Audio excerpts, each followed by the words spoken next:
Вот это наша 25-этажка. Там работают граждане КНР.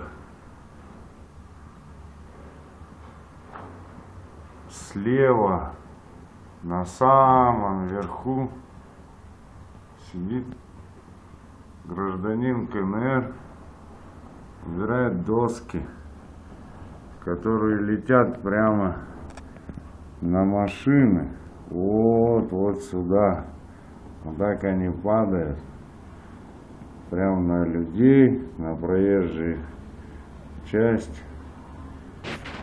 И все прекрасненько смотрят.